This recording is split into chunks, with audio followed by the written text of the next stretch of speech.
আসসালামু আলাইকুম।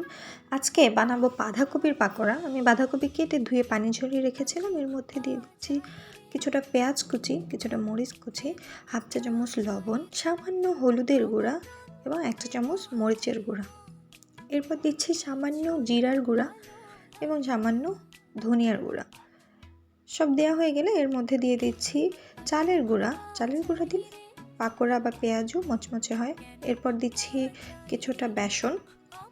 বাঁধাকপির পরিমাণ অনুযায়ী চালের গুঁড়া এবং বেসনের গুঁড়া দিয়েছি। এরপর আমি সব মিশিয়ে নিয়ে এর মধ্যে দিচ্ছি ডিম দিয়ে আবারও সব ভালোভাবে মিশিয়ে নিচ্ছি। ভালোভাবে মেশানো হয়ে গেলে আমি একটা শুকনো কড়াই চুলায় দিয়ে দিচ্ছি।